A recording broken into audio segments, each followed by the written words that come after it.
तो विशेषण कैमरा में चार्ज हो रहा है कि ना देखो।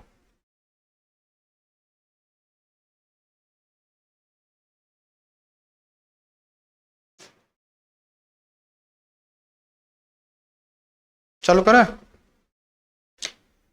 वंदे अहं श्री गुरुः श्रीयुतपदकमलं श्रीगुरुन् वैष्णवांश्च श्रीरूपं साग्रजातं सहगण रघुनाथान्वितं तं सजीवं साद्वैतं सावधूतं परिजनसहितं श्रीकृष्णचैतन्यदेवं श्रीराधाकृष्णपादं सहगण ललिता श्री विशाखान्वितश्च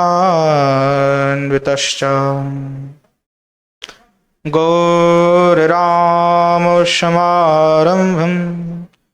ईश्वरीं च मध्यमाम् अस्मदाचार्यपर्यन्तं वन्दे गुरुपरम्पराम्। आजानुलम्बितभुजौ कनकावदातो शमकीर्तनैकपितरौ कमलायताक्षौ विश्वम्भरो द्विजवरो युगधर्मपालो वन्दे जगत्प्रियकरौ करुणावतारो पंचतत्वात्मकं कृष्णं भक्तरूपस्वरूपकं भक्तावतारं भक्ताख्यं नमामि भक्तशक्तिकम्। मोबाइल किसका चल रहा है? बंद करो पहले। ए बाबा, कथा चल रहा है, मोबाइल बंद करो। वंशी विभूषितकरान्नवनीरदाभात् पीताम्बरदरूनबिम्बफलाधरोष्ठात् पूर्णेन्दुसुन्दरमुखादरविन्दनेत्रात् कृष्णात् परं किमपि तत्त्वमहं न जाने। वन्दे विदेहितनया पदपुण्डरीकं कैशोरसौरभसमाहृतयोगिचित्तं हन्तुं त्रितापमनिशं मुनिहं ससेव्यं सन्मानशालिपरिपीतपरागपुञ्जम् दुर्वादलद्युतितनुं तरुणाजनेत्रम् हेमाम्बरं वरविभूषणभूषिताङ्गं कन्दर्पकोटिकमनीयकिशोरमूर्तिं पूर्तिं मुनिरतभुवां भज जानकीशम्। गङ्गातरङ्गरमणीयजटाकलापम् गौरी निरन्तरविभूषितवामभागम् नारायणप्रियमङ्गमदापहारं वाराणसीपुरपतिं भज विश्वनाथम्। श्रीमद्भागवतं नौमि यस्यैकस्य प्रसादतः अज्ञातानपि जानाति हि सर्वगमानपि विद्युल्लता विलसितानुपमाङ्गकान्तिं वैदग्धकारुण्यरसाप्लुतपद्मनेत्रं बृन्दावननवनिकुञ्जरसैकतृष्णां राधां विना किमपि त्वात्तमहं न जाने। नारायणं नमस्कृत्य नरं चैव नरोत्तमं देवीं सरस्वतीं व्यासं ततो जयमुदीरयेत्। जननी जनको वन्दे धरणिधरणीधरो सन्तानवत्सलो पूज्यो सन्तनो कुशलार्थिनो श्रीरूपं साग्रजं वन्दे रघुनाथं कृपामयम् श्रीजीवं भट्टयोगं च शय्यनं सुखदायकम् येषां सहजस्निग्धानं पादरेणमभीक्ष्णसा सर्वविघ्नविनाशाय शिरसा धारयाम्यहम्। वृन्द्यायै तुलसी दिव्यै प्रियायै केशवस्य च कृष्णभक्तिप्रदे देवी सत्यवत्यै नमो नमः। वाञ्छकल्पतरुभ्यश्च कृपा सिन्धुभ्यैव च पतितानं पावनेभ्यो वैष्णवेभ्यो नमो नमः। हरे कृष्ण कृष्ण कृष्ण हरे हरे, हरे राम राम राम हरे हरे। बोलो श्री युगल सरकार की जय। बोलो श्री जगन्नाथ भगवान की जय। श्री दाऊ जी महाराज की जय। सुभद्रा मैया की जय। बोलो जय जय श्री राधेश्याम।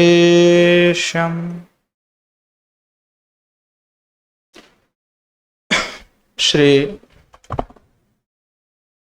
जगन्नाथ भगवान की कृपा से श्री भागवत निवास में श्री जगन्नाथ महात्मा कथा का आयोजन किया गया और उन श्री ठाकुर जी के जो कथा है उस कथा में हमें भी कुछ वाणी कहने का अवसर प्राप्त हुए हैं।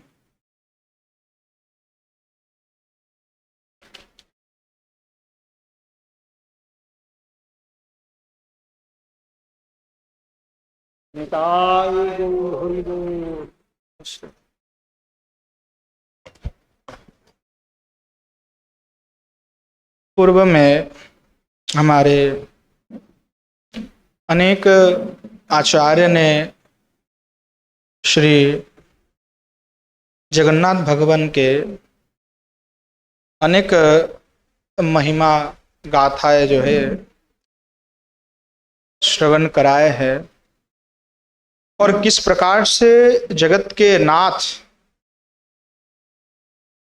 कृपा करने के लिए जगत में विराजमान हो रहे हैं उसकी महिमा भी आस्वादन कराए हैं। श्री क्षेत्र जिसको हम कहते हैं, श्री शब्द में श्री ठाकुर जी के जो शक्ति है उसको समझते हैं। श्री शब्द में ऐश्वर्य भी है, तो श्री क्षेत्र ऐश्वर्य का जो क्षेत्र है वो श्री क्षेत्र है। श्री चैतन्य भागवत में स्वयं श्री भगवान श्री कृष्ण जो है शिव को कह रहे हैं, शय्य स्थाने अमार परम गोप्यपुरी, शय्य स्थान शिवाजी कोही थोमा स्थाने, शयी पुरी मर्म मोर केहो नाही जाने। सिंधु तीरे बटमूले नीनाचलो नाम, क्षेत्र श्री पुरुषोत्तम अतिरम्य स्थान। अनंत ब्रह्मांड काले जखन संहारे, तबु से स्थानेर किछु करिते ना पारे। सर्वकाल সেই स्थाने आमार बसती, प्रतिदिन आमार भोजन হয় तथी। श्री पुरुषोत्तम क्षेत्र की बात कहते हैं। श्री भगवान विष्णु की स्वरूप शक्ति श्री देवी हैं। भगवान विष्णु के जो क्षेत्र अथवा जो धाम वही श्री क्षेत्र हैं, अथवा श्री शब्द में सर्वमयी श्री राधिका को समझ सकते हैं। आचार्य कहते हैं कि अनंत कोटि लक्ष्मी भी जिनके चरण कमल की सेवा कर रहे हैं वो सर्व लक्ष्मी स्वरूपा एकमात्र श्री किशोरी जी हैं। और जो श्री जगन्नाथ देव है वह ब्रज विरह जनित साक्षात ईश्वर है।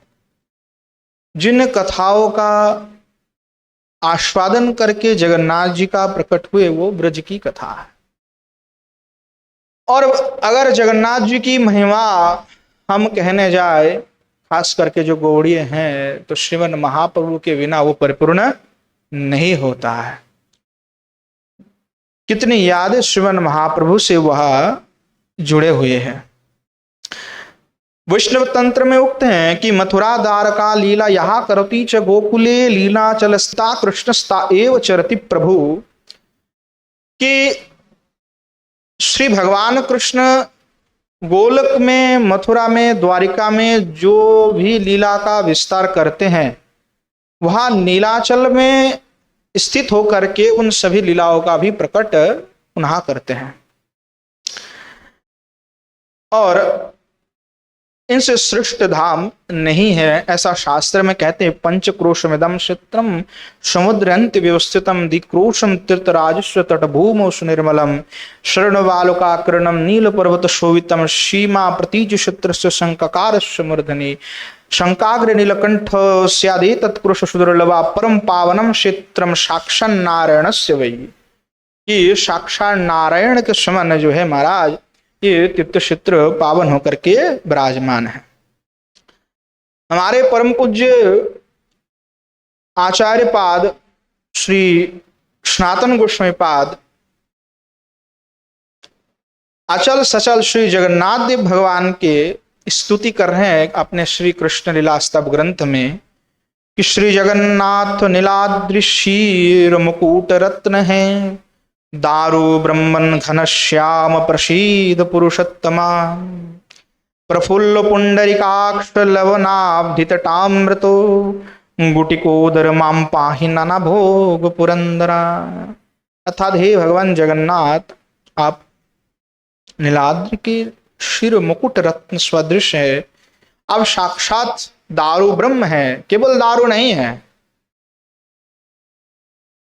शास्त्र कहते हैं कि जो शिला है, जो पाषाण है, जब उसमें प्राण प्रतिष्ठित की जाए तो वो शिला शिला नहीं रहता, वो साक्षात भगवान होकर के विराजमान होते हैं। जहां जहां भक्त के भावना होते हैं, वहां वहां श्री ठाकुर जी प्रकट हो जाते हैं। तो दारु ब्रह्म है साक्षात। और कहते प्रसीद पुरुषोत्तम है, पुरुषोत्तम आप हमें हमारे प्रति प्रसन्न हो जाइए, प्रसाद प्रदान कीजिए। प्रफुल्ल पुंडरीकाक्ष लवनाब्धि तटामृतो, आप प्रफुल्ल जो है खिले हुए कमल की तरह आपके नेत्र हैं। लवन अवधि तटामृत अर्थात लवन समुद्र के तट में आप विराजमान हो रहे हैं। हे जगन्नाथ, आप प्रसन्न होइए। निजाधर सुधा आदि इंद्रदुम्न प्रसादितो, कि आपने इंद्रदुम्न महाराज को भी कृपा की है। सुभद्रा लालना व्याघ्र रामानुज नमस्तुते, सुभद्रा लालना लालन व्याघ्र कह करके श्री सनातन गोस्वामी कहते हैं। और रामानुज नमस्तुतो, रामस्य अनुजाति रामानुजः, अर्थात श्री शेष अवतार श्री बलराम श्री दाऊजी महाराज को भी नमन कर रहे हैं। गुंडिचारथ यात्रादि महोत्सव विवर्धन भक्त वत्सल वंदितम गुंडिचारथ मंडनम, दीनहीन महानीच दयाद्रिकृत मानसा, नित्य नूतन महात्म दर्शितन चैतन्य वल्लभ नमः। अर्थात दीनहीन महानीच चाहे कोई भी हो, उसको दया करने वाला अगर कोई है तो श्री जगन्नाथ भगवान है। और ऐसे श्री जगन्नाथ भगवान की नित्य नूतन महात्म्य दर्शन चैतन्य बल्लवन नमः, कि नए नए महात्म्य का महाराज जगन्नाथ जी में दर्शन होते हैं। क्या कहें। श्री सनातन गोस्वामी पाद श्रीमन महाप्रभु की स्तुति करते हैं कि श्रीमद चैतन्य देवम त्वं वंदे गौरांग सुंदरम, शचिनंदन माम त्राहि जति चूड़ामणि प्रभो, आजानुबाह स्मर्श नीलाचाल विभूषण, जगत प्रवर्तितो स्याद स्वादु भगवन नाम कीर्तन। कि श्री चैतन्य देव गौरांग सुंदर को मैं नमन करता हूँ कि जो यति के भी चूड़ामणि होकर के विराजमान हो रहे हैं और आजानुलंबित हैं और नीलाचल के विभूषण हैं। साक्षात श्री जगन्नाथ सचल श्रीमन महाप्रभु हैं और उनका वंदना कर रहे हैं कि नमस्ते दिनहीनम माम कदाचित किम स्मरिष्यसि, कि प्रभु हम जो है क्या कहे, हम तो दिनहीन है, आप हमारे प्रति जो है महाराज कृपा कीजिए। चैतन्य अवतार श्रीमन महाप्रभु साक्षात भगवान जब अवतीर्ण हुए, अनेक लीला, अनेक महाप्रभु के पार्षद महाप्रभु विराजमान रहे, अनेक लीला किए। चैतन्य लीला के व्यास वृंदावन दास ठाकुर कह रहे हैं, महानंदे सर्वलोके जय जय बोले, आइला सचल जगन्नाथ नीला चले। और ये सचल जो जगन्नाथ है ये कोई और नहीं है, वो श्रीमन महाप्रभु है। एक जगन्नाथ जो दारू ब्रह्म रूप में विराजमान हो रहा है श्री विग्रह स्वरूप में मंदिर पे, जिसके लिए भक्त दर्शन करने के लिए आते हैं दूर दूर से। और जगन्नाथ भगवान ऐसे मुद्रा में है कि आओ तो सही तुम। और हमारे सचल जगन्नाथ श्रीमन महाप्रभु के अद्भुत विलक्षण गुण यही है कि वे सचल जगन्नाथ चल करके जाते हैं, कि जो भक्त नहीं आ पा रहे उनके लिए श्रीमन महाप्रभु सचल जगन्नाथ। और श्रीमन महाप्रभु घर घर में जाकर के नाम प्रचार कर रहे हैं, भक्त जन को जो है हरि नाम की महिमा ज्ञात करा रहे हैं, प्रेम तत्व का प्रतिपादन कर रहे हैं। और जो कलिहत जीव हैं उनके लिए जो नाम आश्रय ही एकमात्र उपाय है, वही जो है उल्लेख कर रहे हैं।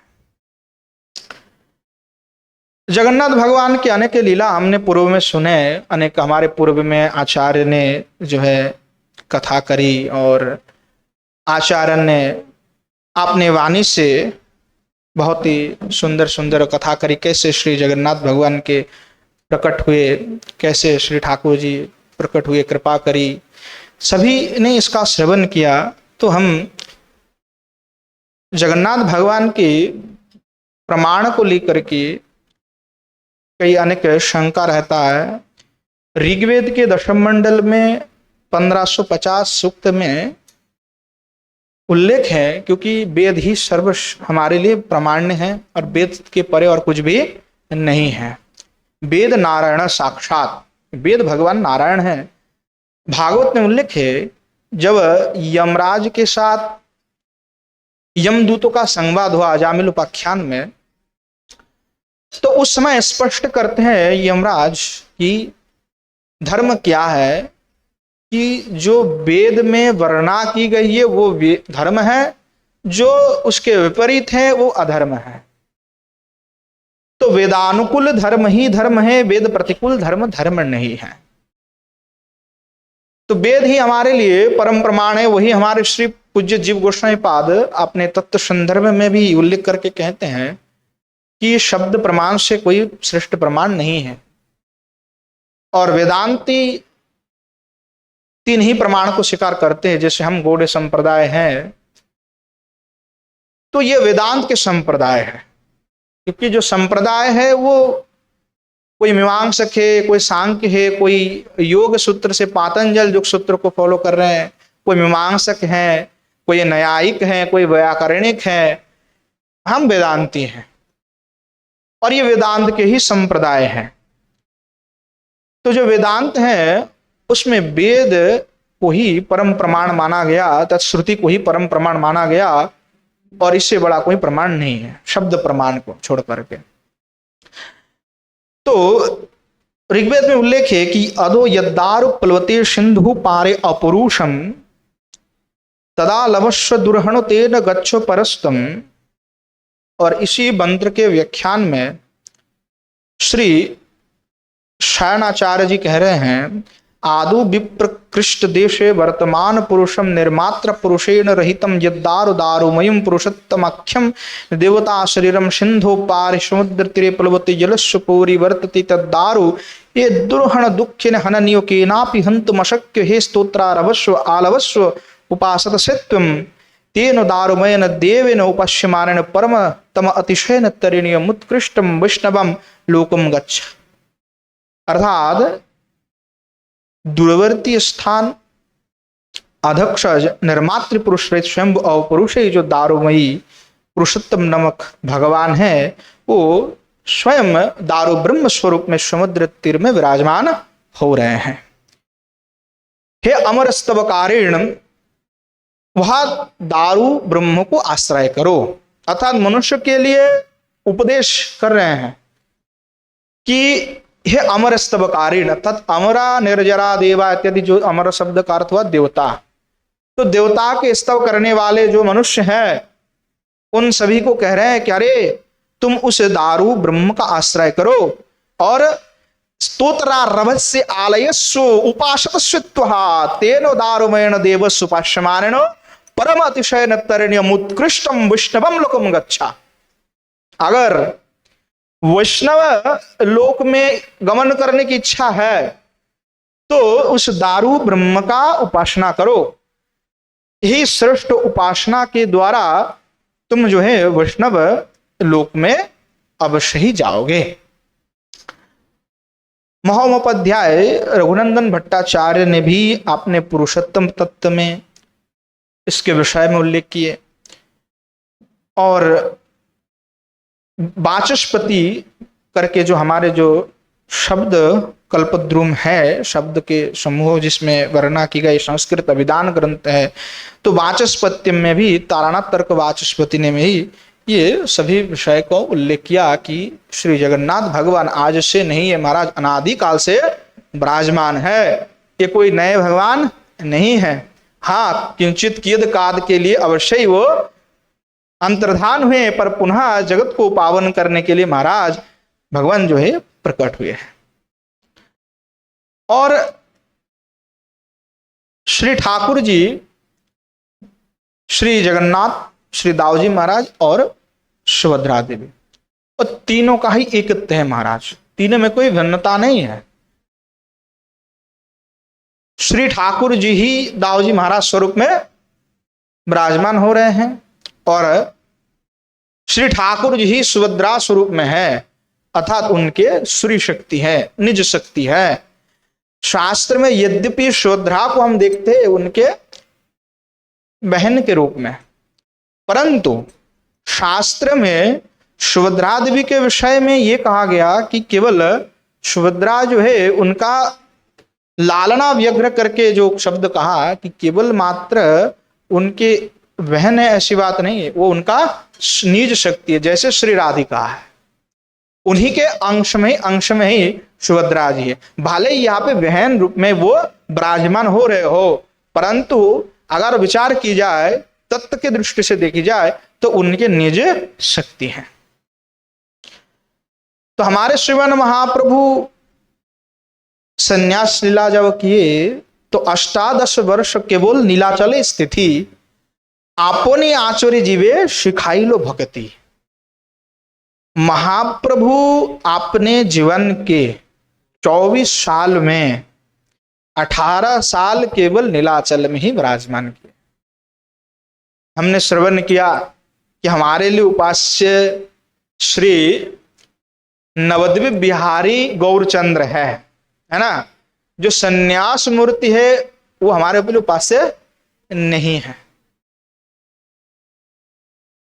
इस विषय पर हमारे परम पूज्य आचार्य पूर्वाचार्य रसिक मोहन विद्याभूषण जी महाराज, ये गोस्वामी संतान रहे महाराज, और हमारे कोई प्रभु के ही वंशज है, मुझे याद नहीं है, पर ये गोस्वामी संतान यानी महाप्रभु के जो बहुत अति निकटस्थ जन हुए उन्हीं के वंशज है।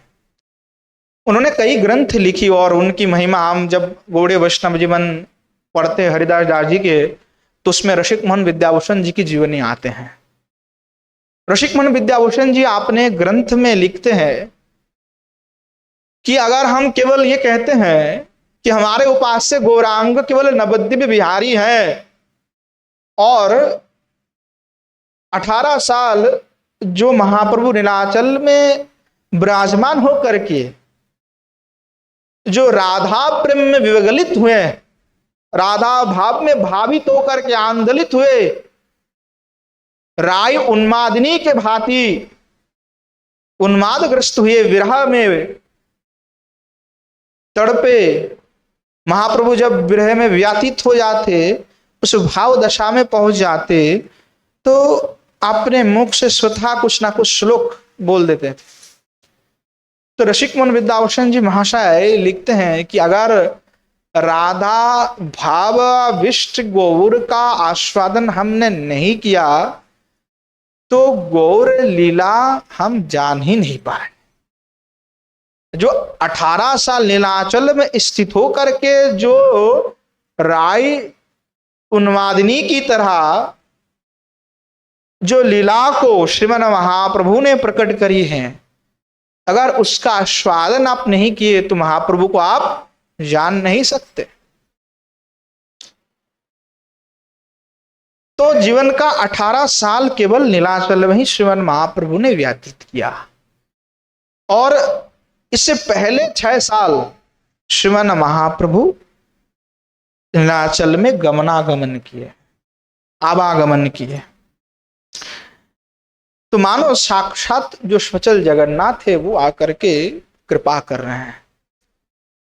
जब महाप्रभु के विषय में हम कहते हैं और जगन्नाथ क्षेत्र के बारे में कहते हैं तो महाप्रभु के अनेक पार्षद, राय रामानंद, स्वरूप दामोदर और भी अनेक मुख्य तो यही महाप्रभु के पास में प्रद्युम्न मिश्र, काशव मिश्र और भी अनेक भक्त के विषय में कहना पड़ता है कि और उस समय के तत्कालीन जो राजा प्रतापरुद्र जी हैं, उन्होंने किस प्रकार के जो है महाराज करुणा करी, किस प्रकार श्रीमन महाप्रभु का आदर किया और जितने भी महाप्रभु के पार्षद रहे, सेवक रहे और जो भी महाप्रभु के भक्त रहे, उनका सुंदर सी व्यवस्थापना जो है महाराज हमारे पूज्य प्रतापरुद्र महाराज ने किया है। कई अनेक जगन्नाथ जी की महिमा है, उसमें एक पतित पावनाष्टकम है। कई लोग शायद उनका अध्ययन भी किए हुए, कोई जानते भी होंगे। ये जो पतित पावन अष्टकम है, कई लोग कहते हैं कि साल्विक नामक जो जवन कुलोद्भुत जो भक्त हैं, उन्होंने ये स्तुति जो है श्री जगन्नाथ जी के लिए किए थे। कई लोग कहते नहीं, महाप्रभु ने किए थे। हरिदास दास जी लिखते हैं कि जब जगन्नाथ क्षेत्र में कोई मुसलमान आक्रमण करके वही के कोई रमणी को उठाकर ले गए, उनसे यो रेवस्ती विवाह किए और वह जो रमणी थे वो बड़े ही जगन्नाथ जी के भक्त थे। और जब शाल्वेक का जन्म हुआ तो उसके माता से उसने जगन्नाथ जी की बड़ी महिमा श्रवण किया। उनके माता ने उनको ये कहा कि देखो, हमारे लिए जगन्नाथ ही केवल मुख्य है, जगन्नाथ हमारे प्राणधन है। बोले मैं तो पतिता हूं और जगन्नाथ है पतित पावन, अर्थात पतितों का पावन करने वाला ही पतित पावन माने जाते। और जगन्नाथ ऐसे पतित पावन खिल नित्य उपास्य, अर्थात जिनके कोई नहीं, उनके लिए जगन्नाथ है। तो ऐसे बोलो जगन्नाथ भगवान की जय।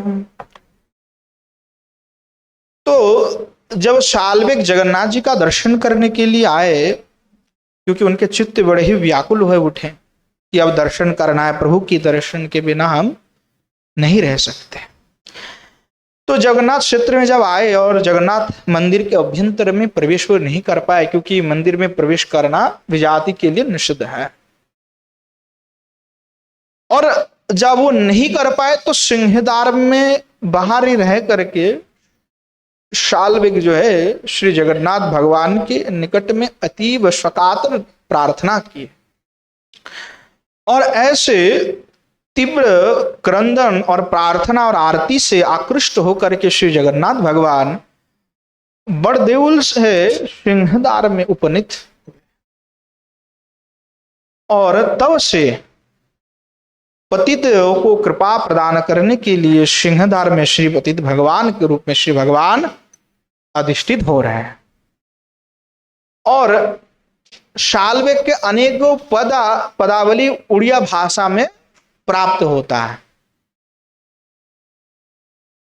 तो जगन्नाथ भगवान के लिए जब उन्होंने वो आरती प्रार्थना की उस समय में पतित पावन अष्टकम उन्होंने कहा।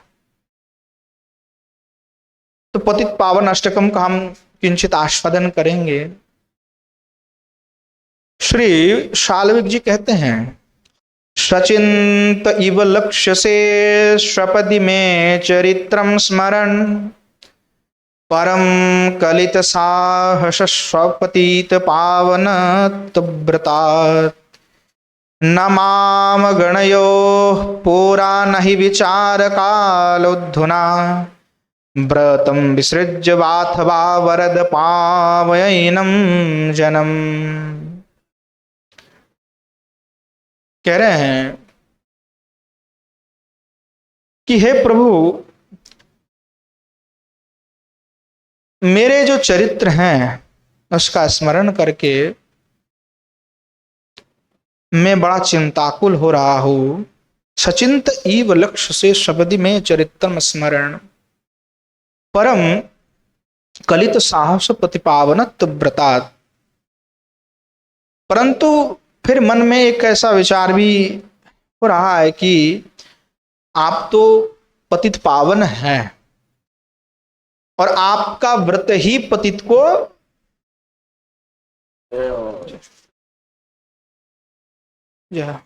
आपका व्रत ही पतित को पावन करना है।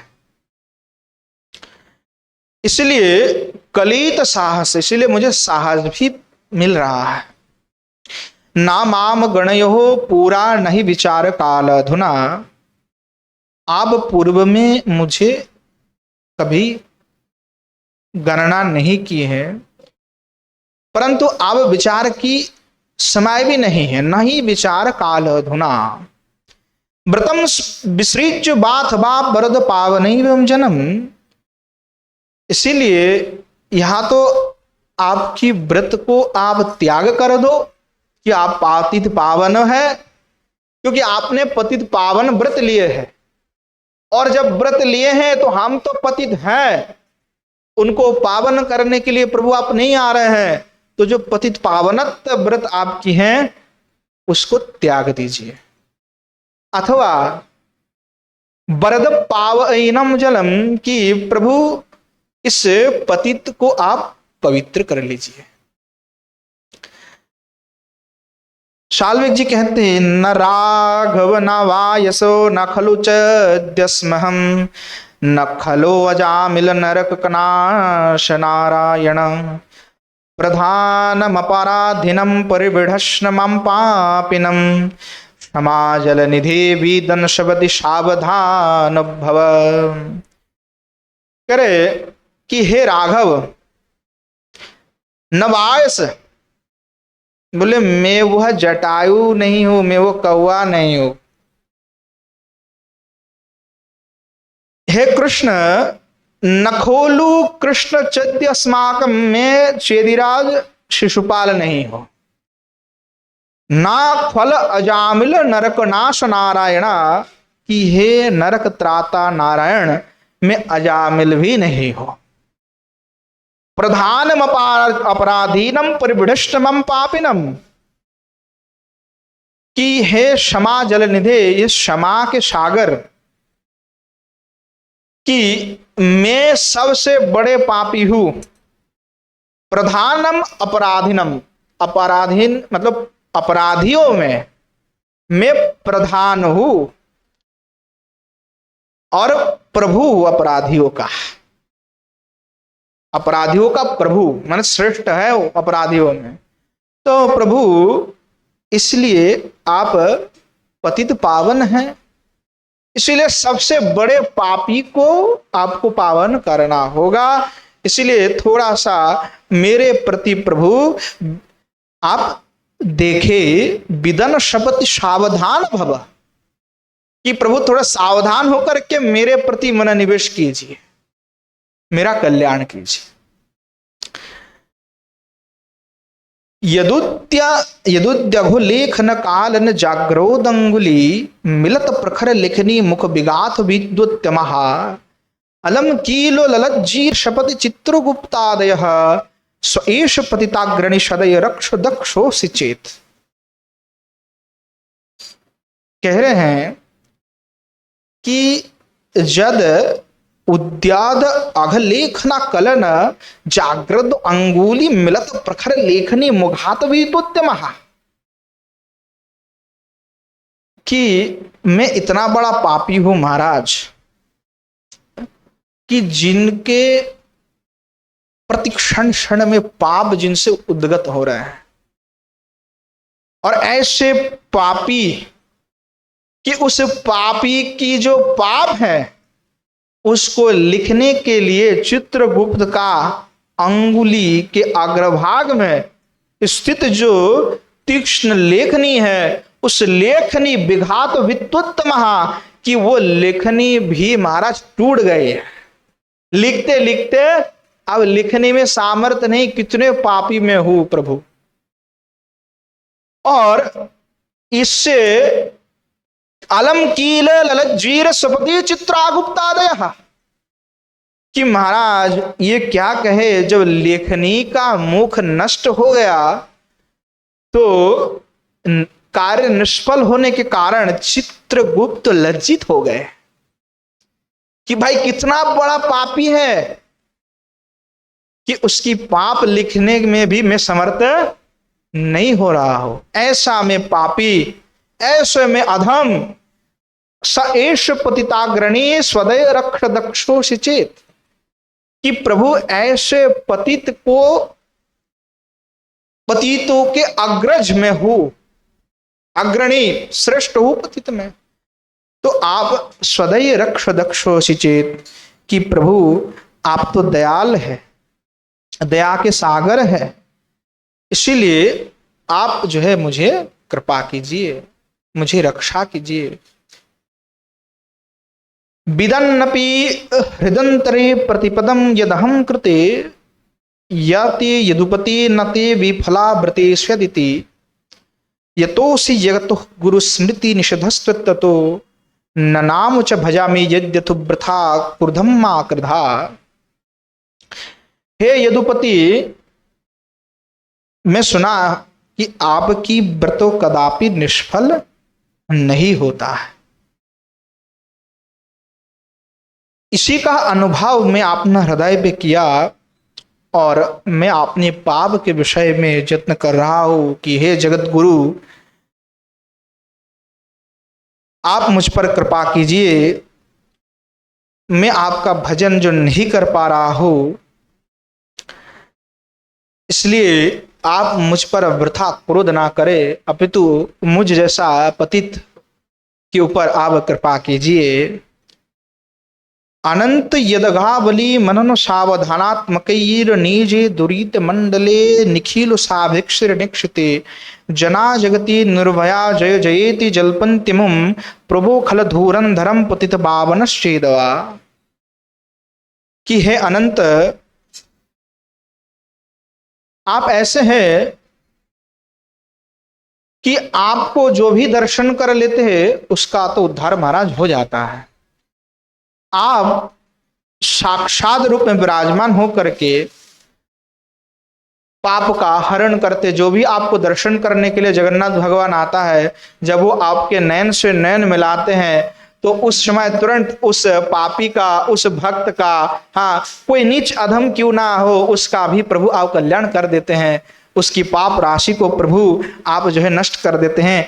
परंतु मेरे जैसा इतने बड़ा पापी को देख करके अभी आप अपने स्वभाव को भी दूरीभूत कर लिए और मेरे प्रति महाराज एक बार भी आप दृष्टिपात नहीं कर रहे हैं। पृथ्वी में लोग आपको जय जय कराते थे, जना जगति निर्भया जय जयति जलपतिमुम प्रभु खलु धुरंधरम पतित पावनश्च देवा। महाराज मैं तो खल धुरंधर, मेरे जैसा दुष्ट कोई नहीं है प्रभु, तो इसलिए इस खल को प्रभु आप त्राण कीजिए, क्योंकि लोग तो आपको पतित पावन कह करके जयकरा लगाते हैं, पर आज मेरे जैसे पतित को देख करके आप मुझ पर देख भी नहीं रहे हैं, आपका दया भी नहीं हो रहा है। प्रभु मुझ जैसे पतित के ऊपर कृपा कीजिए। फिर वे कहते अनेक पतिताधि पावनवति चक्रवर्ती यथा नृपानयो मसज्जन पतित पावने तसु इति प्रतिदिशम खलः पतित पावनम माम विदुर न पावयसि चित फलम ननु भवेदिदम केवलम। कह रहे कि जैसे राज चक्रवर्ती सम्राट जैसे समस्त नरपतियों को भी रक्षा करते हैं, उसी प्रकार असद व्यक्ति, यहाँ जो असद व्यक्ति भी पतित पावन रूप में अनेक अनेक पतित को भी पालन कर रहे हैं। इसलिए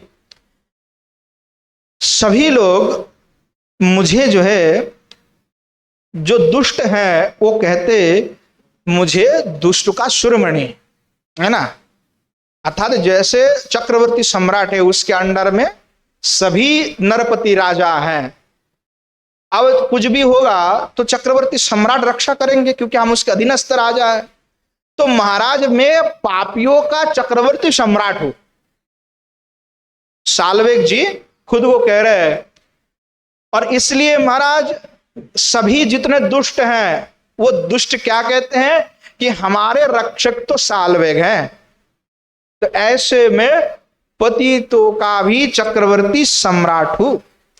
इसलिए इति प्रतिदिशम खला पतित पावनम मिदुर न पावयसि चित फलम ननु भवेदिदम केवलम, कि भगवान ऐसे पापियों का चक्रवर्ती सम्राट को अगर आप पवित्र नहीं करते हैं तो कैसे आपकी पावनत्व,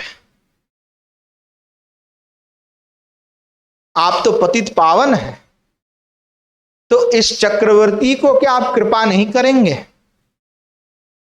कदापि ही पदामृतम तब मयापि नास्वादितम ब्रीता भव कथा भरीरपि च नाथ नीतम वयाः त्वया यद्यपि हेलया मैना चिद विधे दया तवैव महति शतिम पतित पावनस्तम यतः। साल्वेग जी कह रहे हैं कि प्रभु मैं कभी भी कदापि ही पदामृतम मयापि नास्वादितम, मैंने आपके श्री चरण कमल की धौत जल का कभी भी मैंने पान नहीं किया, आस्वादन नहीं किया।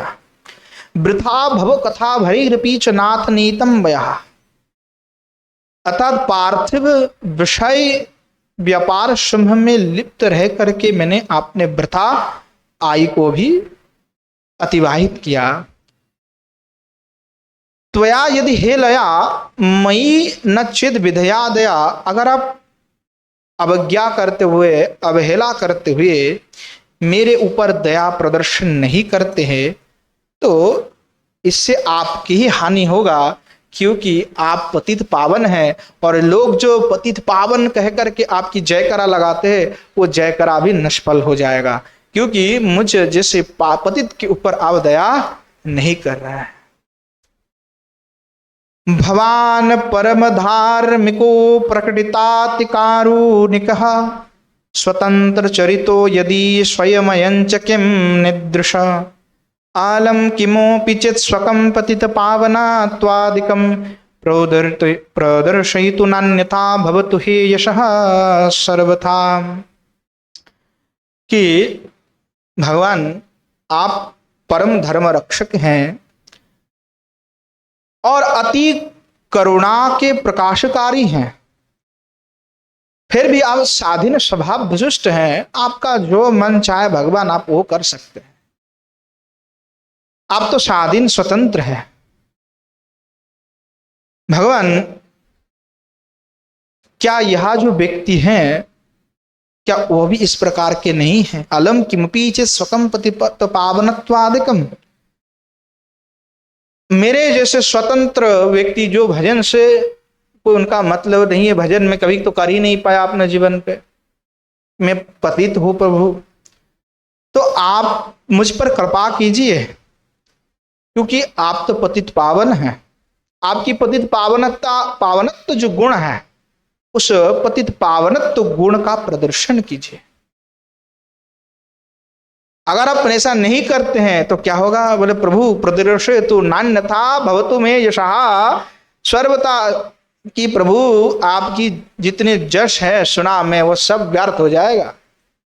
कि जगन्नाथ भगवान कृपा नहीं करते थे, पतित पावन नहीं है, तो इसलिए प्रभु इस पतित के ऊपर दृष्टिपात कीजिए। वदन्ति यदि पावितः पतित पावनत्वव्रतम भवन्तमधिकं न तत्परम दुर्विनतोऽप्यमहं पुनात न पुनात बभूवि यथात्तवैव ब्रुवे गृहाण गुणमेव कुरु कृपां सदोषनके। कह रहे कि जो लोग पवित्रता को प्राप्त किए हैं और आपके माध्यम से आपके कृपा को जिन्होंने लाभ किया, अगर वे लोग आपको पतित पावन रूप व्रतशील कहते हैं, तथापि अत्यंत दुर्विणत, मैं उसको अधिक नहीं कहूंगा। अगर ऐसा सत्य है कि आप पतित पावन है, तो प्रभु आप मुझे पावन कीजिए। अगर आप नहीं करते हैं प्रभु, तो मेरा यही कहना है, पुनातु न पुनातु बा भुवि तथैव बुब्रे, कि अब पावन करे या नहीं करे,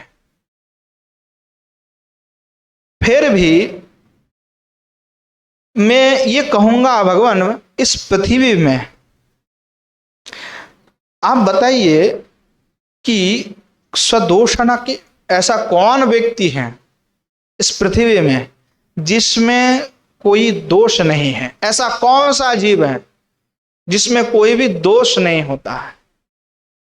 तो इसलिए मैं प्रभु कहूंगा कि गृहाण गुणमेव कृपाम कुरु।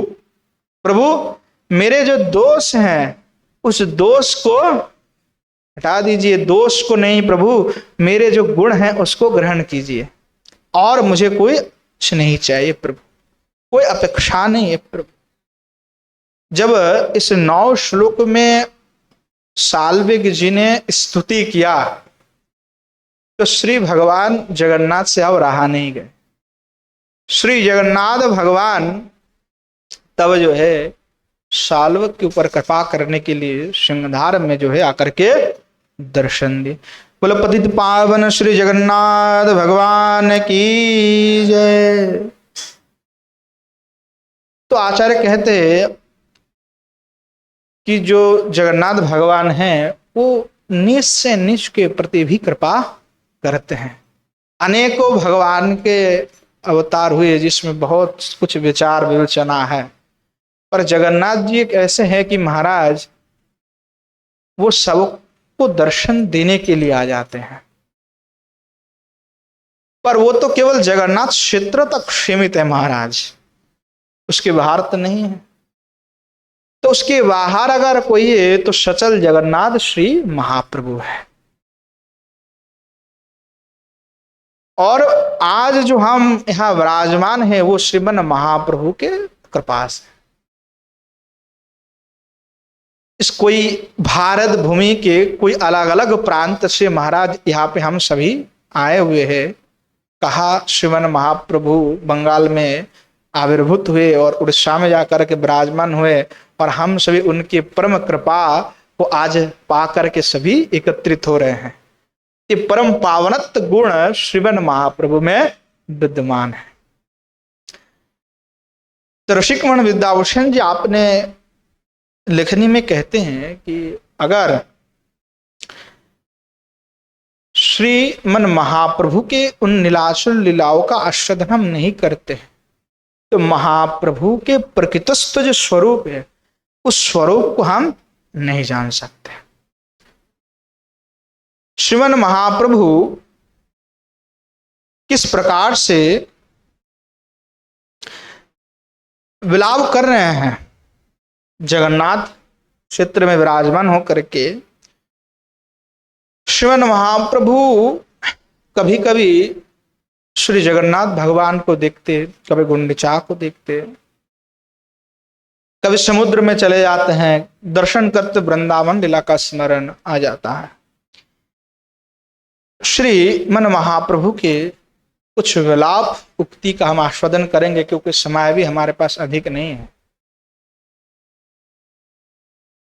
श्री कविराज गोस्वामी पाद कह रहे हैं, विच्छेदे अस्मिन् प्रवरंत लीला सूत्रानुवर्णने गौरस्य कृष्ण विच्छेदो प्रलपाद्यन वर्णते।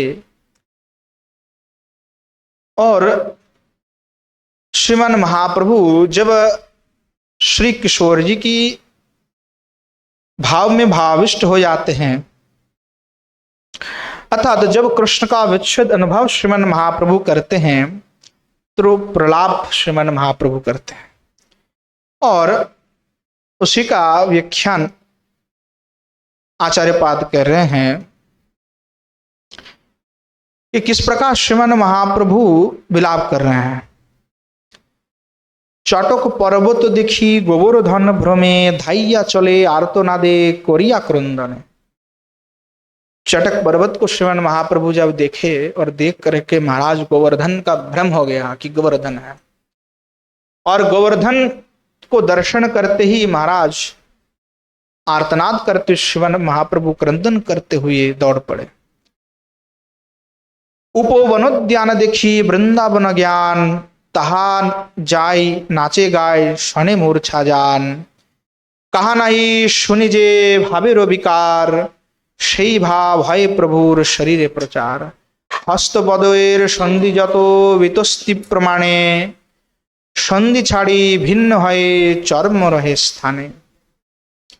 किस प्रकार श्रीमन महाप्रभु के दशा है, भाव दशा, उसका वर्णना कर रहे।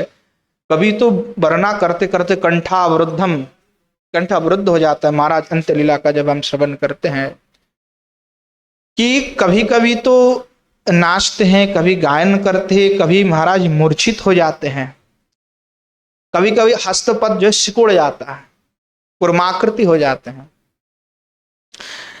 अद्भुत अद्भुत भाव श्रीमन महाप्रभु के शरीर में प्रकट होते हैं। मोनित्य शून्यता वाक्य हा हुताश। कहा कारो कहा पाऊ ब्रजेंद्र नंदन। कहा मोर प्राणनाथो मुरली वदन। कहा रे कहिबो के बा जाने मोर दुख। ब्रजेंद्र नंदन बिनु फाटे मोर बुको। विलाप श्रीमन महाप्रभु कर रहे हैं। यही मतो विलाप करे बिहाव बलंतर। रायर नाटक श्लोक पढ़े निरंतर।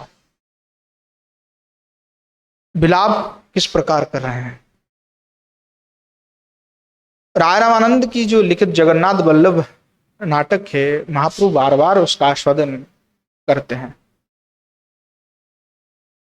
और जिस श्लोक का पाठ करके श्रीमन महाप्रभु क्रंदन करते हैं, उसी श्लोक का आचार्य पर उल्लेख कर रहे हैं। प्रेम छेद रूज वगच्छति हरिर्नायम न च प्रेम बा। स्थना स्थानम अवैति नापि मदनो जानाति न दुर्बलो। अन्य वेदो न चान्य दुःखमखिलं न जीवं वा श्रवं। दित्रिनेव दिनानि यौवनमिदं हा हा विधेका गतिः। अद्भुत भाव जो है व्याख्यान किए हैं जगन्नाथ वल्लभ के तृतीय अंक की 9वें श्लोक है। और श्री चैतन्य चरितामृत में जब कविराज गोस्वामी पाद ने इसका उल्लेख किया और इस पर 2 टीका उपलब्ध हैं। श्री चैतन्य चरितामृत के ऊपर अनेक टीका लिखी गई है, परंतु उपलब्ध हो यही 3-4 ही प्राप्त हैं, बाकी प्राप्त नहीं होते हैं। जैसे स्वरूप दामोदर गोस्वामी, जितने भी श्रीमन महाप्रभु की अंत लीला का वर्णना की गई है, स्वरूप दामोदर की जो कर्चा है और रघुनाथ दास गोस्वामी की जो कर्चा है, उसको मुख्य रूप से प्रमाण लेकर के कविराज गोस्वामी पद ने लिखा है। यद्यपि वो दोनों अब दर्शन नहीं होते हैं, परंतु मुख्य तो इस दोनों को ही ग्रहण की गई है। कह रहे हैं कि सखी कि मैं क्या कहूं कि जब प्रेम का अंकुर अभी अभी उपजित हुए हैं, मतलब उपजा है, और वो अगर टूट जाए तो किस प्रकार के मदन वेदना घटित होता है। ये जो हरि है, हरि का अर्थ क्या हुआ कि जो हरण करते हैं, परंतु ये हरि जो महाराज नहीं जानता है। वैष्णव सुखदा टीका में लिखते हैं, अयम सततानुरहित हरि सर्व दुख हारको ओपी प्रेम छेद भंग तज्जन रोजा पीड़ानावगच्छति। कि अरे जो हरि स्वतः सभी के दुख का अनुभव करते हुए जीव के दुख को हरण करने वाला है, कि हरतिति हरि ही, जो हरण करता है। और क्या हरण करता है? सर्व दुख हरतिति संसार बंधन मूलखंड। परंतु वहां जो हरि है, प्रेम छेद भंग तज्जन रूजा पीड़ानावगच्छति, कि जो प्रेम की विच्छेद हो महाराज, प्रेमांकुर जब उपजे, यानी कोई बीज हमने बोया और अंकुरित हुआ और उसको तोड़ दी गई, तो क्या होगा? वो तो खत्म हो गया ना महाराज। तो ऐसे पीड़ा को भी नहीं समझता कौन? हरि। ननु तरहि कथम अस्मिन प्रेमम करशी इत्याह। तो शंका करके कह रहे, ऐसे हरि से मैंने प्रेम कर लिया है, क्या कहूं सखी बता। जो समझ भी नहीं पा रहे, नवेति प्रेम कत्रिस्थानम कुत्र तिष्ठमिति अवैति न जानाति थी, कि जो षट हरि हैं वो कभी भी प्रेम भंग की दुख को नहीं जान पाता, परंतु आज जान रहे हैं। कौन जान रहा है? श्रीमन महाप्रभु स्वरूप में जान रहा है। जो नहीं जानते थे वही जानने की भी अवतरण हुए हैं, और स्मरण करते हुए उन श्री किशोर जी की जो पीड़ा है, जो विरह वेदना है, उसको आज श्रीमन महाप्रभु अनुभव कर रहे हैं। जब हमने एक बार पदांक दूतम ग्रंथ का आस्वादन किए थे ही भागवत निवास में, श्री कृष्णदेव सार्वभौम भट्टाचार्य ने पदांक दूतम ग्रंथ लिखे। उसके ऊपर राधामन गोस्वामी जी, जो हमारे अद्वैत वंश के सप्त मदस्तन रहे, उन्होंने भी टीका लिखी उसके ऊपर। और उस ग्रंथ में महाराज श्री जी की इतनी विरह कि जमुना जी के तट में श्री ठाकुर जी के पदचिन्ह को देख करके तीव्र विरह में व्यतीत हो करके हमारे श्री जी जो रो रही है, अपने विरह अग्नि को किस प्रकार से श्री किशोर जी आपने अंदर छुपा रही है। श्री जी से सखी कहती है, तुम्हारे भीतर जो यह हृदय की पीड़ा है, व्यथा है, वेदना है, जो तीव्रता है, इसको काहे बाहर नहीं निकाल देती। श्री जी कहती है, अगर मैं अपनी विरह व्यथा वेदना को अगर बाहर निकाल दूंगा तो ये पूरे विश्व ब्रह्मांड ही ध्वस्त हो जाएगा, प्रलय हो जाएगा, दावानल के अग्नि की तरह ये पूरे संसार को विनष्ट कर देंगे। तो मैं अगर अपने विरह व्यथा को बाहर करूंगा तो ये संसार के साथ साथ इस भौम वृंदावन का भी नाश हो जाएगा। तो मेरे प्रियतम के साथ बिताए हुए जो स्थान है, जो स्मरण है, वो सब कुछ मेरा विलुप्त हो जाएगा। इसलिए मैं अपने जो विरह है, जो व्यथा है, जो वेदना है, ना तो मैं उसको बाहर कर पाता हूँ, ना तो उसको मैं अंदर रख पा रहा हूँ। फिर भी मैं पीड़ित होकर के अपने आप को संभाल रही हूँ। तो श्री जी की शरीर से जो है जैसे बाष्प निकलते हैं, जल बाष्पित हो जाता है, तो शरीर जी के अंग से बाष्प निकल रहे हैं। तो कहते इसीलिए मैं आपने शरीर को ही तपा करके उसको जो है अपने अंदर ही महाराज उसको समा रहा हो, ऐसे हमारे शरीर जी हैं। परंतु आज वही जो भाव है श्रीमन महाप्रभु के स्वरूप में आज उसका अनुभव कर रहे हैं। जो श्री जी की प्रेम पीड़ा है, जो श्री ठाकुर जी ने जो व्यथाएं दी है, देखो शास्त्र इसलिए कहती कि जब तक विरह नहीं होगा महाराज तब तक मिलन का आनंद नहीं होता है। विच्छेद ही परम आनंद का कारण है। आचार्य बात कहते इस संसार में महाराज को मिलन नहीं होता है। इस संसार में मिलन अगर हो जाएगा, विच्छेद भी हो जाएगा, तो विच्छेद होने पर क्या होता है, व्यक्ति प्राप्ति हो जाता है। तो विरह यहां पे संभव नहीं है। तो विरह रस का आस्वादन श्री युगल सरकार ही किए। आचार्य ने इस पर श्लोक भी कई बार श्री सनातन गोस्वामी पाद इस प्रसंग में कहते हैं। श्री मन महाप्रभु कह रहे अपने राधा भाव में भावित होकर के, यतो नो अस्मन् दुर्बला अबलना जानाति स्थानाज्ञे लिंगमति काव्यलंकर ननु न जानंत अंग सख्या सख्यस्तु जानत्यनो अन्य विदिति अन्यः परम पृष्ठादि पंचविध सुखी रूपो जना नामः ग्रस्तु धीरा भवु कदापि अंग कार्यम तिन भवति सखी वचनेनो सखी भ्रुई नीनमता प्रतिर्य भाषावेशम। ये कह रहे सखी देखो कि मैं जानबूझ करके इससे प्रेम कर लिया, अब क्या कर सकता हूं। ये हरी शठ है और ये कभी भी मेरे पीड़ा को नहीं समझेंगे। अब बता, इसके साथ मैंने प्रेम किया, इसमें मेरा भी क्या दोष है। क्योंकि प्रेम तो महाराज पात्र अपात्र का विचार नहीं करता है। प्रेम पात्र अपात्र का विचार नहीं करता। भाई हो गया सो हो गया। जगत में भी दिखा जाए किसी से, अगर ये भले ही इसको हम आचार्य पाद कहते कि भगवान से प्रार्थना करते, वित्रासुर भी वही प्रार्थना करते कि जैसे इस संसार में स्त्री और पुरुष में प्रेम होता है प्रभु, वैसे ही प्रेम आपके प्रति मेरा हो। सनातन गोस्वामी पाद भी वैसे ही प्रार्थना करते हैं।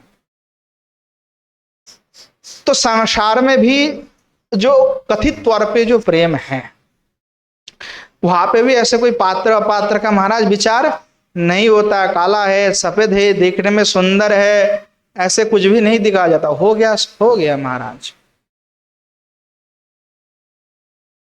तो कहती कि मैं तो दुर्बला हूं, अवला हूं, परंतु मैं क्या करूं। मदन भी आप मेरे ऊपर विचार ना करके स्वर संधान करते हैं कि भाई जो दुर्बल है, निर्बल है, उसके प्रति स्वर संधान नहीं करना चाहिए था।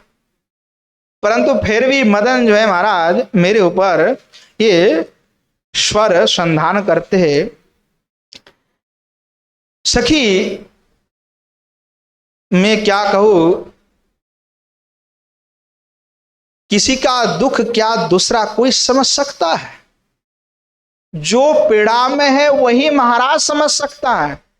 मैं मेरे हाथ में से कट लगा गया तो कट गया तो अनुभव तो मुझे ही होगा। कोई चिमटा कट लगा दिया तो भाई मुझे अनुभव होगा कि दूसरे का अनुभव होगा। तो जिसका पीड़ा, जिसका दुख महाराज वही जानता है। कहते जो करुणा सिंधु कृष्ण है, क्या वो मुझे अंगीकार करेगा।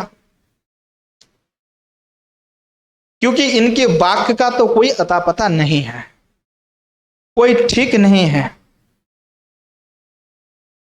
और इनकी वाक्य से मेरा धैर्य भी नहीं रहता।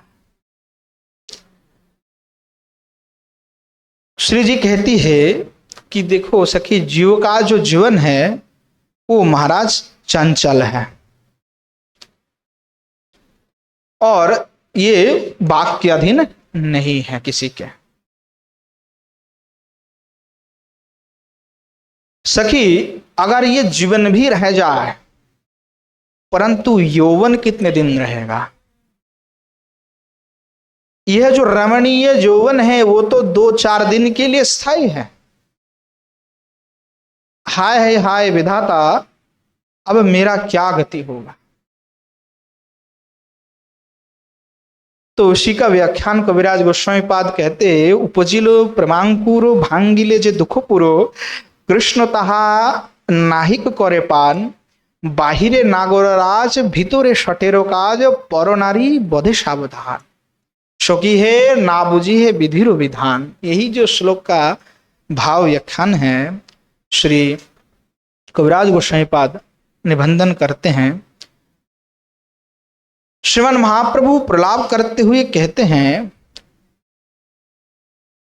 श्री कृष्ण रूपादि निवेशनम बिना व्यथा निमिहान्यखिलेन्द्रियाण्यवलम, पाषाण शुष्केन भारकाणा हो, बिभर्मिवातानि कथम हतत्रपः।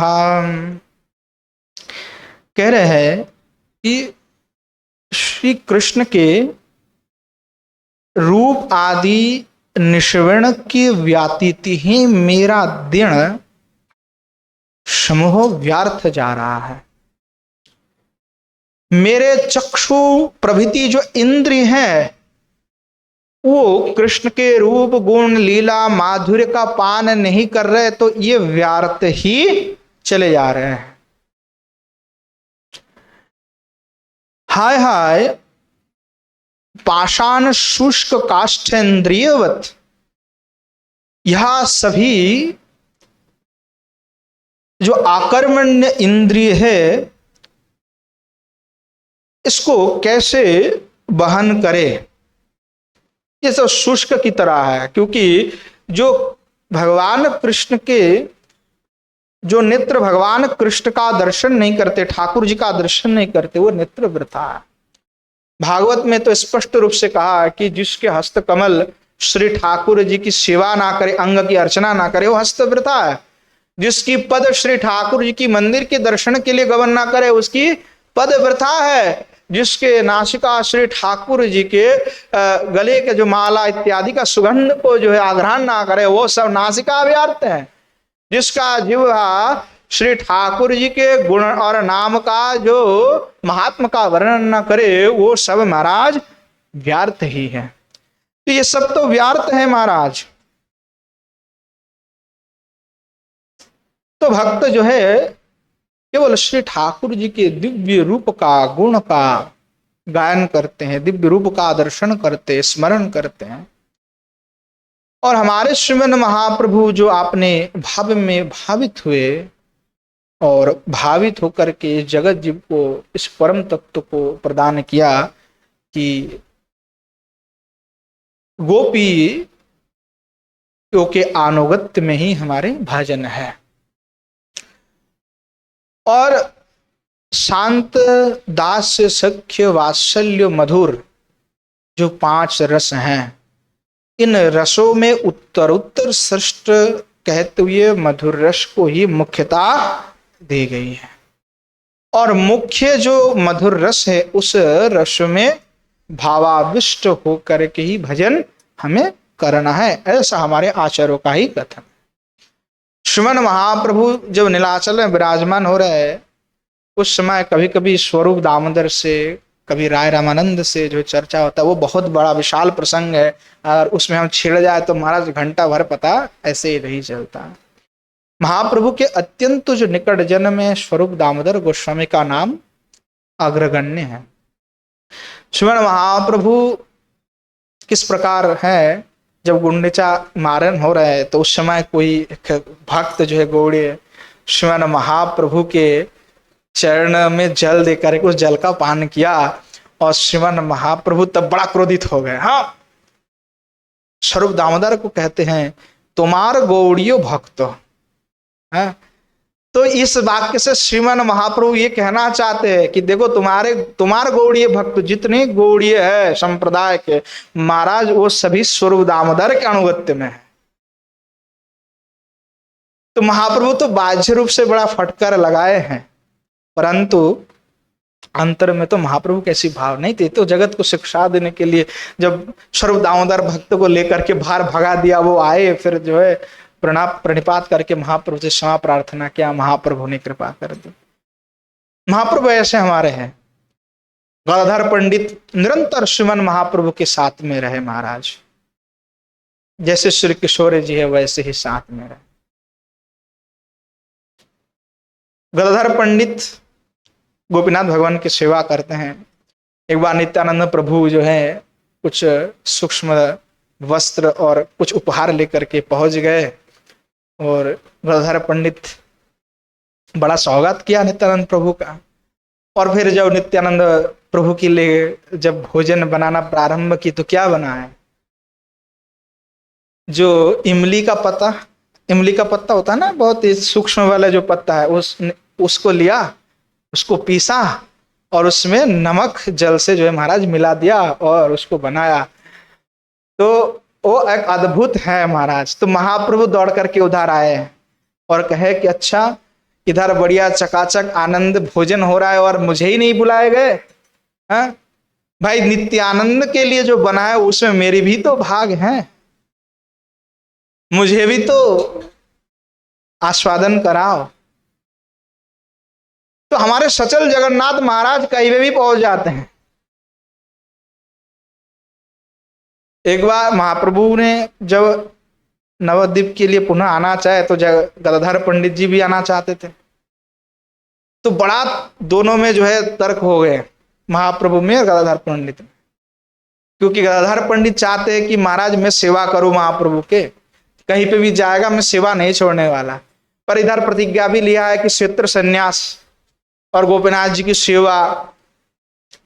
तो महाप्रभु से जब बातचीत होता है तो महाप्रभु कह रहे हैं कि भाई तुम मेरे साथ में मत आओ, क्योंकि तुम्हारा तो प्रतिज्ञा भी है कि तुम क्षेत्र संन्यास तुम्हारा है, तुम नहीं जाओगे, और गोपीनाथ जी की सेवा है। तो गदाधर पंडित जी कहते हैं प्रभु आपकी सेवा से बढ़कर के और कोई कुछ नहीं है, आपकी ही सेवा हमारे लिए तो मुख्य है। फिर भी महाप्रभु जो है इनको साथ में नहीं लेते।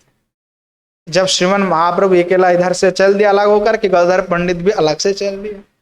फिर महाप्रभु ने एकदम कठोर वचन कह दिया कि बिल्कुल अब 2 शब्द तुम नहीं कहोगे, तुम्हें बिल्कुल ही अपनी प्रतिज्ञा का रक्षण करना है, जाओ क्षेत्र संन्यास होकर के रहो, गोपीनाथ जी की सेवा करो।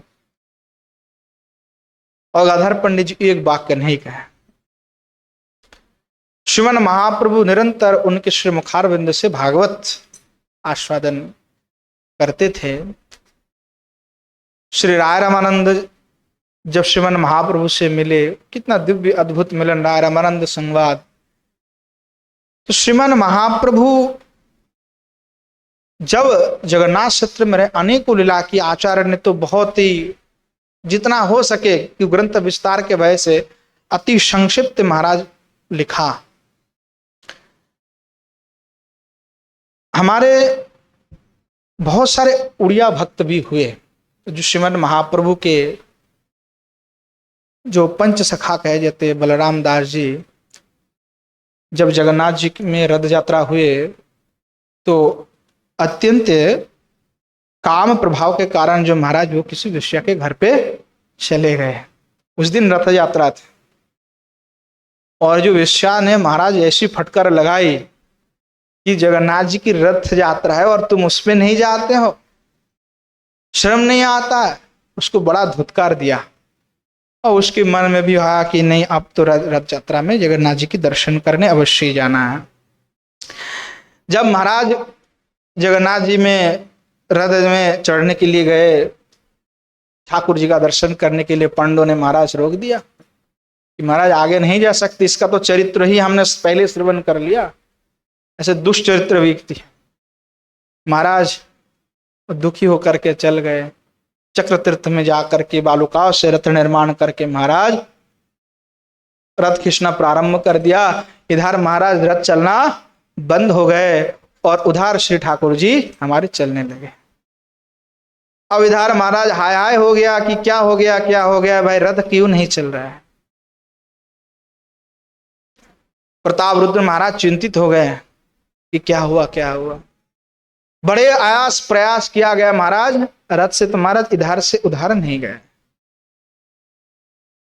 बड़ा जगन्नाथ जी के पास प्रतापरुद्र ने प्रार्थना किया, क्योंकि प्रतापरुद्र जी जो है श्री ठाकुर जी के बड़े प्रेमी थे। और जब श्रीमन महाप्रभु आए, अनेक ग्रंथ का भी रचना प्रतापरुद्र जी ने खुद किए थे। जब श्रीमन महाप्रभु आए तो श्रीमन महाप्रभु के श्री चरण कमल में उन्होंने अपने आप को महाराज बेच दिया। राज्य पाठ के प्रति कोई ध्यान नहीं थे तब उस समय, केवल और केवल श्रीमन महाप्रभु की सेवा में लगे रहे। जो महाप्रभु कहते महाराज सो सुनते हैं एकदम। जो राय रमानंद के एक भाई गोपीनाथ जब वीरभद्र का अपमान कर दिए थे कुछ विषय को लेकर के, प्रतापरुद्र के बेटा, तो उसके कारण जो है महाराज प्रतापरुद्र को जब पता चली तो वीरभद्र महाराज युवराज हैं तो बड़े क्रोधित हो गए और वाणीनाथ, गोपीनाथ और भी कुछ लोगों को पकड़ करके महाराज लेके गए और मृत्यु दंड देना चाहा कि वह राजा का अपमान। और उस समय श्री स्वरूप दामोदर श्रीमन महाप्रभु तो बिल्कुल ही अलग भाव दशा में थे। ये सब देखने का समय थोड़ा है महाप्रभु के पास। तो स्वरूप दामोदर जी फिर महाप्रभु की कान में थोड़ा सा कहते हैं कि प्रभु ये परम भक्त है आपके। और राय रामानंद आदि को जो है पंच पांडव कह करके कहा गया कि पंच पांडव भी तो हैं। तो फिर महाप्रभु थोड़ा सा इशारा कर देते प्रतापरुद्र जी को कि ये मेरे ही भक्त हैं, आगे तुम देख लो। बस इतना ही कहना था कि प्रतापरुद्र समझ गए कि महाप्रभु क्या कहना चाहते हैं और प्रतापरुद्र जी को जो है उन्होंने गोपीनाथ जी को क्षमा कर दिया। ऐसे अनेक अद्भुत लीला श्री मन महाप्रभु की है। राधा भाव के भावित हुए जब जब उस कथा को हम कहते तो बहुत पीड़ा होने लगता है, क्योंकि जो उन्माद महाप्रभु का उन्मत्तता है, श्री किशोर जी की भाव में भावाविष्ट क्या कहें। और निरंतर स्वरूप दामोदर जी हर बार बचाते। एक बार श्रीमन महाप्रभु को रात्रि काल में जो है गंभीरा में शयन करा करके अपने कक्ष में आ गए सभी। रात्रि में श्रीमन महाप्रभु का अचानक इसे वेणु का ध्वनि श्रवण सुनने लगे और तब महाप्रभु महाराज सुन करके उन्मत्त हो गए बिल्कुल। और उन्मत्त हो करके महाराज किसी को नहीं पता कहाँ चले गए। जो है रात्रि में फिर हाय हाय हो गया कि मैं कहाँ गए कहाँ गए कहाँ गए। स्वरूप दामोदर जी भाई बाप परेशान एकदम बिल्कुल। और उस समय तो टॉर्च नहीं थे, बत्ती लेकर के पूरा जो महाराज छान मारने लगे कि कहाँ गए कहाँ गए। सिंहदार में जाकर के देखा कि गायों के बीच में महाराज महाप्रभु लूटपाट हो रहे हैं। और उस समय महाराज महाप्रभु भाव दशा में चले गए और श्री स्वरूप दामोदर गोस्वामी जी बड़े एक दिव्य श्लोक सुनाया। और क्योंकि महाप्रभु उस भाव दशा में ऐसे डूबे हुए थे महाराज कि उस दिव्य भाव दशा में महाप्रभु बस ऐसे प्रजल मतलब कुछ भी प्रलाप कर रहे हैं। कभी कभी तो महाराज प्राकृत भाषा में कह देते थे, ऐसे संस्कृत कभी कभी बोल रहे हैं, कभी बांग्ला में बोल रहे हैं, कभी प्राकृत भाषा। क्योंकि आजकल तो प्राकृत भाषा का चर्चा नहीं है, परंतु पहले प्राकृत भाषा चलते थे। तो प्राकृत भाषा में महाराज कुछ बोल रहे थे। अब ऐसा महाराज स्वरूप दामोदर ही एकमात्र है जो महाप्रभु की भाव को समझ सकते हैं। और इधर एक हमारे रूप गोस्वामी पाद है जो श्रीमान महाप्रभु का हृदयस्थ भाव को जान सकते हैं, जानते हैं। और वही भाव को ही जो महाराज इन्होंने लिखा। तो राय रामानंद जी श्लोक सुनाते श्रीमन महाप्रभु की भाव को समझ करके भागवत जी के, कास्त्रंग्यम ते कलपदायितमूर्छितेन संहितार्चयो चरितन्न चलये त्रिलोक्यम त्रैलोक्य सौभगमिदं च निरीक्ष्य रूपम यद्गोद्युजोद्रूमं मृगः पुलकन्न बिभ्रन्। कि भगवान के जो अद्भुत स्वरूप हैं,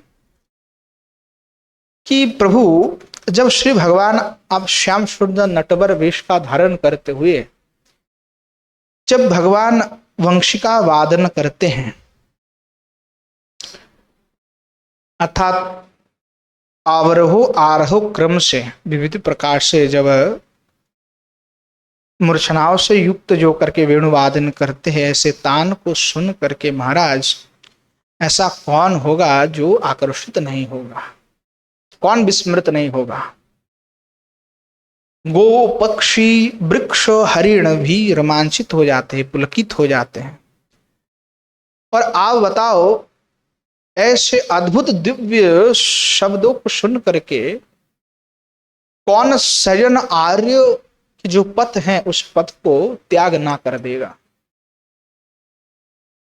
कौन आपने कुल मर्यादाओं के बेड़ियों को तोड़ करके लोक लज्जाओं को त्याग करके आपके प्रति अनुरक्त ना हो जाएगा। ऐसा कोई भी नहीं है जो अनुरक्त नहीं होगा। तो श्री भगवान के दिव्य ऐसे स्वरूप है महाराज, वृंदावन के जो लता पाता वृक्ष नदी सब उनकी क्रियाएं उल्टी पड़ जाती है महाराज। जो पाषाण है वो पिघलने लगते हैं और जो नदी है वो पाषाण बन जाता है। ऐसे अद्भुत श्री ठाकुर जी की बिना की जो है वेणु का महिमा है। तो जब वेणु का श्रवण महाप्रभु किए तो ऐसे अद्भुत दशाओं को प्राप्त किए। तो स्वरूप दामोदर जी जो श्रीमन महाप्रभु को श्लोक सुनाते हैं, जब श्लोक सुने महाप्रभु, क्योंकि स्वरूप दामोदर ही एकमात्र हैं जो महाप्रभु की भाव को समझते हैं। तो श्रीमन महाप्रभु कहते कि भाई मैं यहां पे कैसे आ गया, मैं तो घर पे ही था। तो स्वरूप दामोदर जी कहते प्रभु आप तो श्री ठाकुर जी के स्मरण में भाव में भावित होकर के यहां पहुंचे और बहुत ही आदर से जो है महाराज उठा करके लेके आते। तो जितने गूढ़िये हैं वो श्री स्वरूप दामोदर के अनुगत हैं और श्री ललिता जी के अवतार रूप में हम इनको मानते हैं। एक बार एक बहुत सुंदर घटना है कि कोई एक व्यक्ति एक बार एक गीत लिख करके लेके आए। महाप्रभु को कभी कुछ सुनाना होता तो पहले परीक्षा किया जाता और बिना परीक्षा किए महाराज वो नहीं सुनाए जाते। और परीक्षा कौन करते? श्री स्वरूप दामोदर गोस्वामी। जब वो कहते जो ठीक है अब तुम करो, तुम बोलो, तब बोलते, नहीं तो बिना जो है स्वरूप दामोदर के सुने हुए वो नहीं सुनते महाप्रभु। जब तक अप्रूव्ड नहीं कर देते स्वरूप दामोदर गोस्वामी। स्वरूप दामोदर जी को इच्छा नहीं थे, फिर भी अनेक जो भक्त थे उन्होंने कहा एक बार सुन लो महाराज। तो श्लोक लिखते हैं, बिकच कमल नेत्रे श्री जगन्नाथ संगे कनक रुचि रिहात मन्य आत्मतम यह प्रपन्नम प्रकृति जड़ मशेषम चेतन विरासित स्वदिशति भव भव्यम कृष्ण चैतन्य देवा। कि श्री जगन्नाथ देव सुंदर देह है और श्री चैतन्य देव उस देह के देही हैं। अर्थात जगन्नाथ विग्रह दारूमयी प्रतिमा और श्री चैतन्य देव उस प्रतिमा का प्राण स्वरूप है। सहज जड़ वस्तु दारूमयी जगन्नाथ प्रतिमा को चेतन करने के लिए श्रीमन महाप्रभु नीलाचल में आविर्भूत हुए। यह जो सिद्धांत, इसको श्रवण करके जितने भी महाराज पार्षद थे बड़े आनंदित हुए, परंतु एक स्वरूप दामोदर है जो दुखित हुए और क्रोध के साथ में तुरंत बोले, अरे मूर्खो अपनार कोइली सर्वनाश, दुई तो ईश्वर तोर नाही को विश्वास। पूर्णानंदो चित स्वरूप जगन्नाथ राय, तारे कोइली जड़ो नश्वर प्राकृतो काय। हाँ, तुम उसको जड़ कहते हो, इसको ये कहते हो, तुम्हारा खुद के विचार नहीं है। पूर्ण षड़ईश्वर जो चैतन्य स्वयं भगवान, तारे कोइली शूद्र जीव स्फुलिंग समान। हाँ, यहाँ पे क्या उदाहरण दे रहे हैं, अग्नि और अग्नि का स्फुलिंग। अग्नि तुम जगन्नाथ जी को कहते हो और स्फुलिंग को किसको कह रहे, महाप्रभु को। ऐसे व्याख्यान अद्वैतीवादी मायावादी जैसा व्याख्यान हो जाएगा महाराज। ये लेकर के भी विचार आया कि मायावादी का भाष्य क्यों नहीं सुनना चाहिए, यद्यपि वो शास्त्र सिद्ध वाक्य, फिर भी हमारा उसमें कोई रुचि नहीं होनी चाहिए महाराज, क्योंकि स्वयं को भगवान मानने लग जाओगे तो महाराज भक्त का भाव नहीं रह जाएगा। तो इसीलिए वो निषिद्ध की गई है और साधन के विषय नहीं है, शास्त्र में तो है हमारे। इसीलिए आचार्य पाद है, श्री जीव गोस्वामी पाद कहते हम अचिंत्य भेदाभेदवादी हैं, जो चिंतन का अगोचर है, सारे तर्कों के परे हैं। जो अचिंतनीय है उसके लिए क्या हम विचार करने जाए। सर्वसम्मानिनी में श्री जीव गोस्वामी पाद कहते हैं कि शास्त्र में तो महाराज भेद भी हैं और अभेद भी हैं, और दोनों सिद्ध बात है। तो महाराज जब दोनों सिद्ध बात है तो उसमें क्या भेद है क्या अभेद है, उसको विचार करने से हमारे अंदर हमारा अपराध भी हो सकता है कि भाई हमारे बुद्धि तो जो है थोड़ा अल्प बुद्धि है और विषय आविष्ट चित्त है, तो महाराज हम कैसे बताएं। तो इसीलिए हम इस पे कोई विचार अपना नहीं करना चाहते। भले ही जब प्रतिपादन किया जाता है तो उस समय थोड़ी बहुत कही जाती है, परंतु मुख्य रूप से सर्वसम्मानिनी यही बात ही कही गई है कि दोष ना हो जावे इस दृष्टि से जो ना भेद देखते ना अभेद को देखते, दोनों को ही मान लेते। और वो जो किस प्रकार के भेद है किस प्रकार के अभेद है वो विशेष है, अचिंत्य है, सारे तर्क के परे है, इसलिए हम उसको अचिंत्य भेदाभेद कहते हैं। ये अचिंत्य भेदाभेद के मूल तत्व स्वरूप में श्री जीव गोस्वामी पाद बताते हैं। तो इसलिए भावना भले ही हमारी सिद्धांत अचिंत्य भेदाभेदवाद है, परंतु हमारी उपासना पद्धति वेदांत स्टाइल में दूसरे संप्रदाय की भांति नहीं है महाराज। हमारी केवल मुख्य रसोपासना ही है, रसोपासना छोड़ करके और कुछ भी हमारे यहाँ पे नहीं है। जो गौर अणगत है वो केवल और केवल रसोपासना ही करेंगे। हाँ, अनेक महाप्रभु के पार्षद रसोपासना नहीं करी, कोई दूसरे अवतार के भी उपासना किया है, परंतु महाप्रभु के हार्दिक विषय वो नहीं है। हार्दिक और विषय मुख्य विषय जो है महाराज केवल रसोपासना मात्र ही है।